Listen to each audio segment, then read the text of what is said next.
My name is Yong Federle, and thank you so much for joining my session titled Souvenirs from Chile, music of Pedro Humberto Allende and Enrique Soro.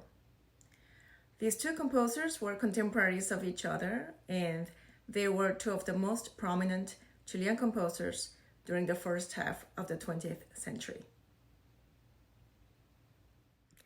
I would like to start with the music of Pedro Humberto Allende. Allende was born in Santiago, Chile in 1885 and died in 1959. He was a pioneer in the development of contemporary music in Chile. He was an influential composer, a distinguished teacher, folklorist, and ethnomusicologist during the first half of the 20th century. Throughout his career, he composed many orchestral, vocal, and instrumental pieces. For many years, he taught violin, theory, composition, and vocal education at the National Conservatory of Music in Santiago. On several occasions, the Chilean government sent him abroad to research about music education for primary and secondary schools, for which he later became an important figure in revitalizing music education in Chile. We might call Allende a Chilean Bartók. During his career, he researched and pioneered the study of the music of Chilean natives called Mapuches by gathering and recording samples of their folk music. Because of his extensive contribution to the development of music education and popular music, Allende was the first Chilean composer to receive the prestigious Chilean award, Premio Nacional de Arte, National Prize of Art in Music in 1945. Through his compositions, Allende strove to find a distinctive voice for Chilean identity by incorporating Chilean folk and popular music, making him one of the proponents of nationalism in Chilean music. Today, I would like to share with you two sets of his piano works. The first piano composition that I would like to talk about is the 6 Miniaturas Griegas, or 6 Greek miniatures. They were composed between 1918 and 1928 and premiered in Paris by the Spanish pianist Ricardo Viñes in 1929. They are 6 short pieces based on ancient Greek modes. According to the Chilean musicologist Raquel Bustos Valderrama, the miniaturas are based on the following modes: Phrygian, Hypophrygian, Hypolydian, Hypodorian, Mixolydian, and Hypolydian.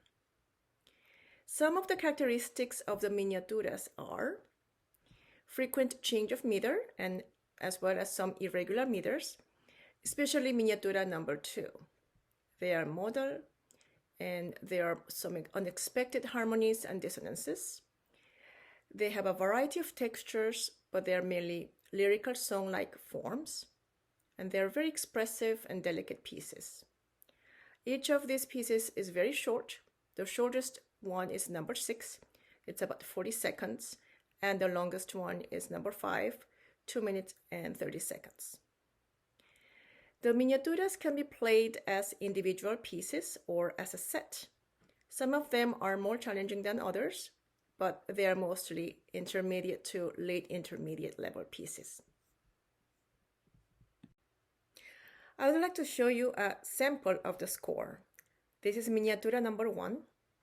The meter is 10/8 and it changes to 15/8 for one measure on the second page. It's marked in red. It is divided as a duple meter with 5/8 notes in each beat. And because of the groupings into larger beats, it is still rhythmically accessible for late intermediate level students. Some of the technical challenges are physical overlapping of the hands and the voicing and the balance between the hands.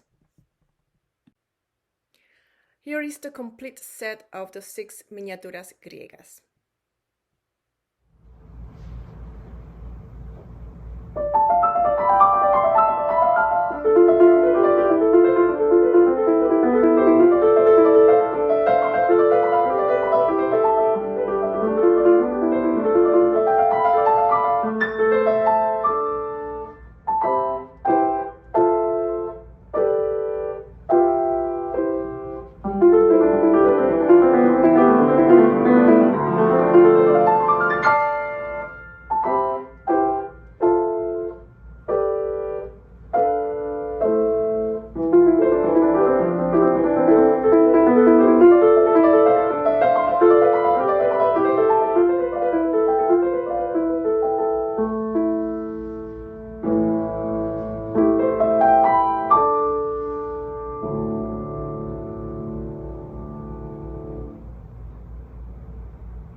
The next piano work that I would like to present to you is the 12 Tonadas de Carácter Popular Chileno, which translates as 12 tunes in the popular Chilean style. This is probably the most famous piano composition by Allende. It is a set of 12 pieces that was composed between 1918 and 1922. It was published and premiered in Paris in 1923. Most of the tonadas were premiered in France between 1923 and 1925 by Ricardo Viñes, who also received the dedication of the work along with Allende's daughters. The 12 tonadas were very well received and highly praised by the French audience. They also became an important part of the repertoire within the Chilean piano literature. As the title describes, the 12 tonadas contain the characteristics of Chilean popular music. This work was influenced by two Chilean folk genres, the tonada and the cueca. A tonada is a musical term that is applied to any Spanish tune or melody. It's equivalent of calling a piece song. The tonada is the most common type of traditional music found in Chile since the 16th century. The cueca is the most important traditional folk dance in Chile. It is a couple dance portraying the conquest of a woman by a man, mimicking a rooster chasing a hen. It is danced during national celebrations such as the Chilean Independence Day on September 18th of each year. The tonada and cueca share a number of similar musical characteristics. They both are popular vocal genres and sung mostly in major modes. The melody is usually presented in parallel thirds. The meter used for these two forms is 6/8, often alternating with 3/4, creating a hemiola. The harmony is mostly based on the tonic and dominant chords, and occasionally subdominant. They are usually accompanied by guitars and harps, which have always been the most popular instruments among Chileans. The most common themes found in the tonada and cueca are love and the Chilean countryside. The 12 tonadas are organized in a circle of perfect fourths, beginning with the first tonada on C sharp and ending with the 12th tonada on A flat. This anonymous handwritten diagram is featured at the front page of the score, and you can see the 12 tonadas with their respective keys arranged in a circle of perfect fourths. The circle of fourths also creates a harmonic relationship in which the key of each tonada can be construed as the dominant of the next. In this way, a sense of unity is established that allows the 12 tonadas to be viewed as a single entity. Each of Allende's tonadas is divided into two sections in the form of A-B. With the exception of the fifth tonada, the first section of each tonada is marked lento and the second vivo. Most of the lento sections are in 7/8, except tonadas number 3, 4, 5, 6. Each tonada uses both the major and minor mode of its tonal center. In this way, the 12 pieces cover the complete major and minor keys. The lento section is always in minor, with the exception of the fifth tonada. In the lento sections, modal and non-tonal harmonies can be detected. In general, the slow sections evoke feelings of melancholy and of resigned sadness. Vivo sections are always in 6/8 and contain the rhythmic gestures of a guitar strumming, commonly found in the folk tonadas and cuecas. With the exception of the fifth tonada, the vivo sections are in major modes. In here, the top voices are often displayed in parallel thirds. Bitonality can also be found in the vivo sections, which later you will hear it in tonada number 8. Despite the dissonances, the vivo sections usually contain the basic harmonic plan of tonic and dominant, which is another characteristic feature of the popular tonadas and cuecas. In general, the vivo sections are livelier, with energetic and upbeat melodies, accented by dance-like rhythms. However, the dissonances and complex harmonies presented in the vivos create bittersweet sonorities that somehow restrain the joyfulness.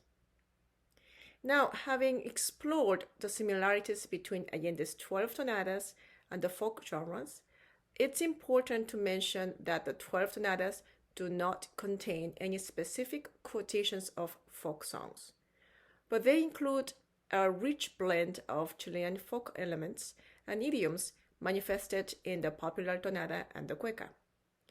Similar to the mazurkas composed by Frédéric Chopin, the 12 tonadas can be also considered as a unique portrayal of stylized folk dances.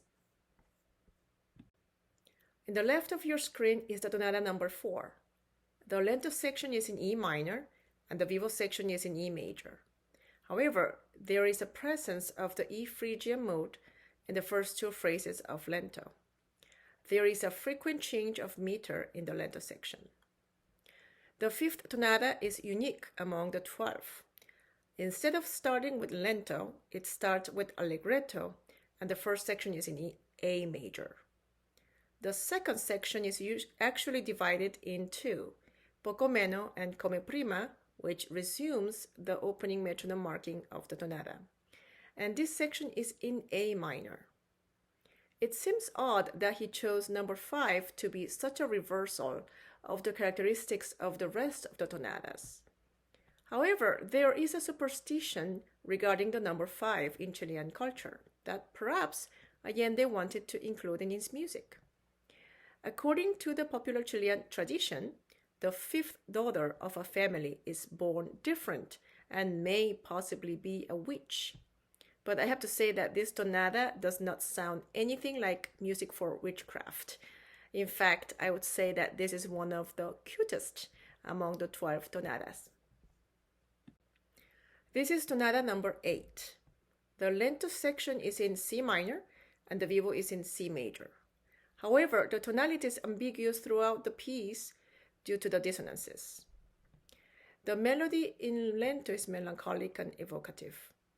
In the vivo section, you can see the melody in parallel thirds in top voices.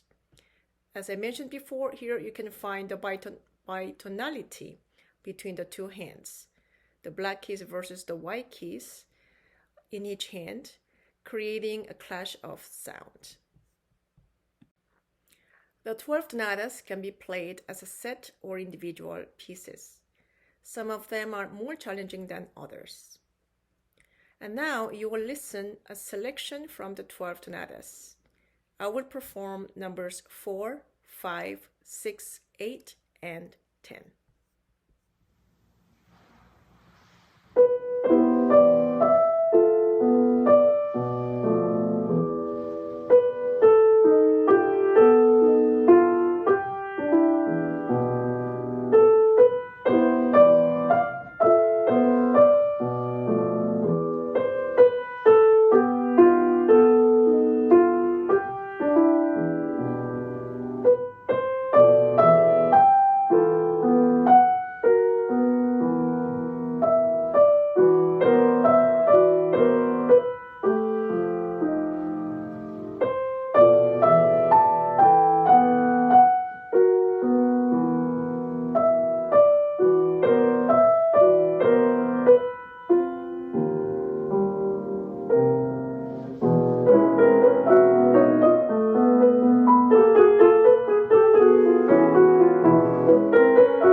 The next composer that I would like to introduce to you is Enrique Soro Barriga. He was born in the city of Concepcion in southern Chile in 1884 and died in 1954. Soro was a child prodigy, and during his teenage years, he was sent by the Chilean government to study music at the Real Conservatory of Milan in Italy. In here, he obtained degrees in multiple disciplines such as piano, cello, organ, history of music, among others. And he received the prestigious award, the Grand Prize in Composition, in 1904.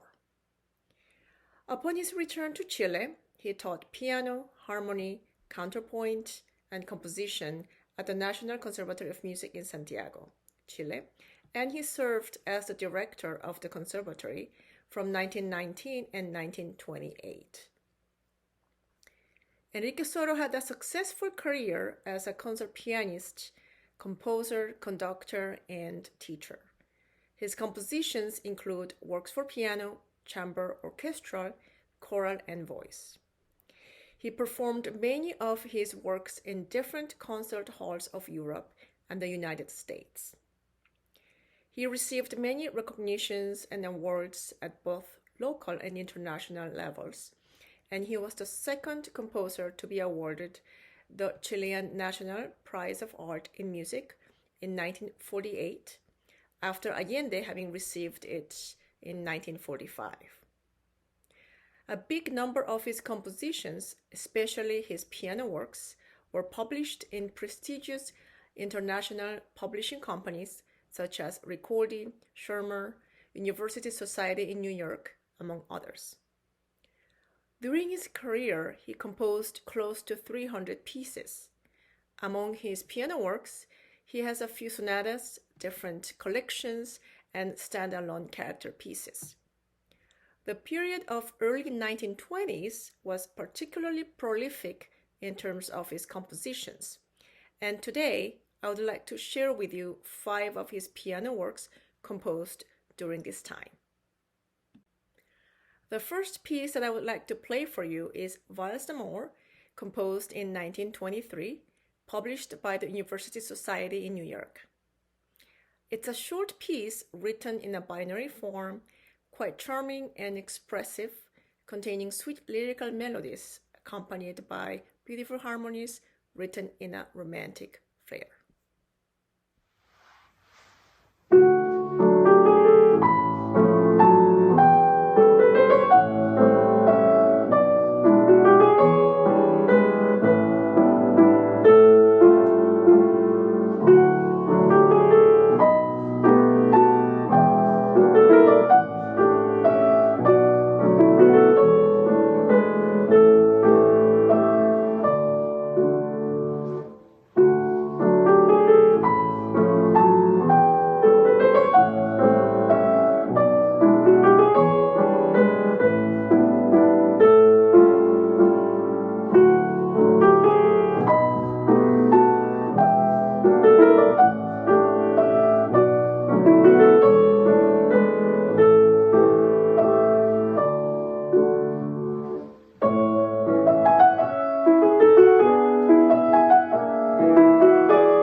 The next piece is Romance or Romanza, composed in 1923, the same year as Valse d'Amour.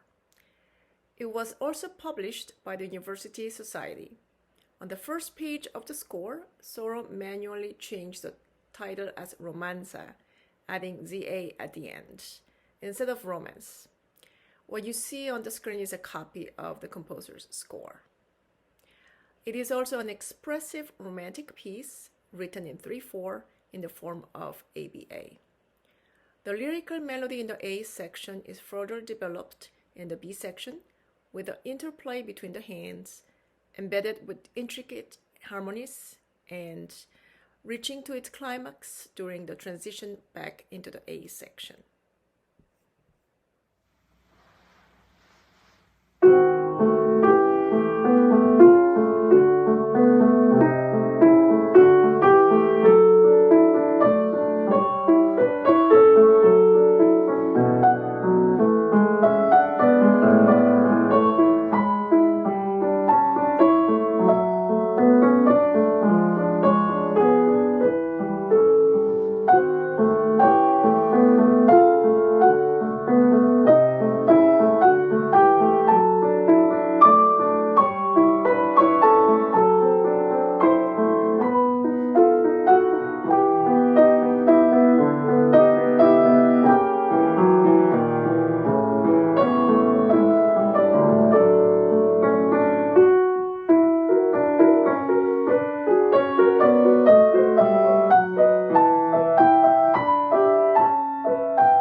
The next two pieces are from a set called Dos Tonadas Chilenas for Piano.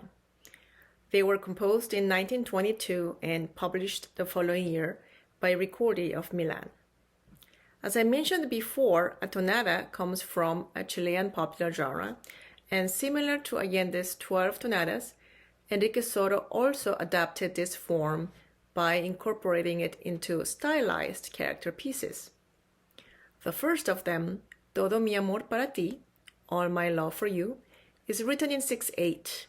It's in G-flat major, and it's based on a motif in the right hand that is carried throughout the piece.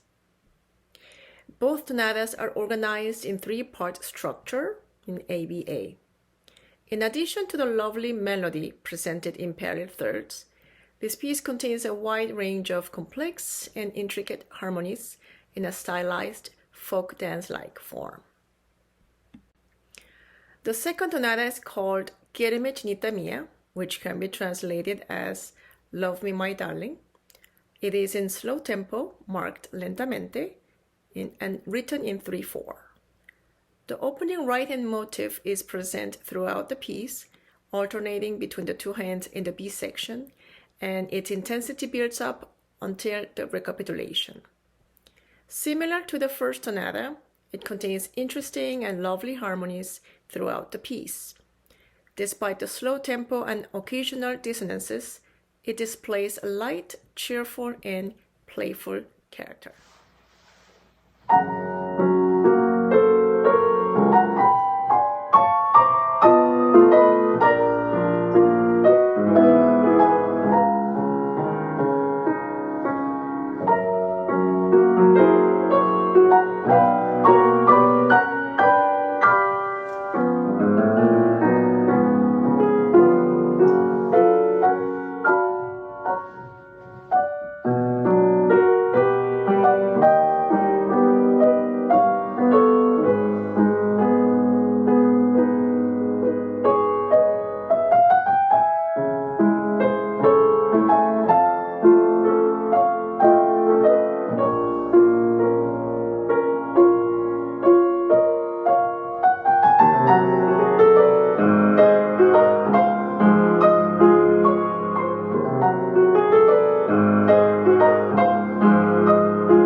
The last piece that I would like to play for you is called Ay si no puedo. Ay, but I cannot. It was published in 1919 by Schirmer in New York. As you can see on the cover, it says Improvisación para piano. The background story of this piece is included in the score, both in Spanish and English. To give you a brief summary, while Soro was visiting a southern city in Chile, he was invited to a musical soiree. In here, a little girl was asked to play a piece in her guitar, and she was very shy. Every time that she tried to play something, she would stop and say, "Ay, si no puedo." Oh, but I cannot. This happened several times, and when Soro was asked to play something at the piano, he decided to improvise on the phrase that the girl repeated so many times. The character of this piece is well described in the same paragraph as the following. The phrase, "Oh, but I cannot," is repeated throughout the gavotte, first in the tone in which it was uttered, and then, with consummate skill, Mr. Soro makes it skip over the keyboard, disjointed and with a teasing air, sometimes breaking forth into a sad explosion of discouragement to die away like a sigh, the whole arranged with an elegance and richness of harmonious beauty of superior order, making it a most pleasing little piece. The main motive starts on an upbeat, and he even includes the phrase "Ay, si no puedo" under the notes. The piece is written in 3 sections, A section marked tempo di gavotta, B is trio, and then returns back to the A section. It is a light, upbeat, and delightful piece.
I hope you have enjoyed listening to some of the piano works by these two Chilean composers, Pedro Humberto Allende and Enrique Soro. Both were two of the most significant and distinguished composers that educated and influenced greatly the latter generation of Chilean musicians. Although they were contemporaries of each other and they both utilized Chilean popular characteristics, it is noticeable that they had somewhat different harmonic approach in their music. In Allende's music, we find more modernistic and impressionistic language, while Soro's music shows traits of romanticism and a reminiscence of salon music. In this session, I presented just a small portion of their piano works. I hope it inspired you to continue learning more about Allende and Soro, and also to include their pieces in your repertoire. If you're interested in listening more of Allende's music, I have a CD in which I recorded the complete 12 tonatas, 9 etudes, and the 6 miniaturas. Please feel free to reach out to me. You can contact me via my website listed in here. Several years ago, I had the pleasure of meeting one of Enrique Soro's grandsons, Roberto Doñez.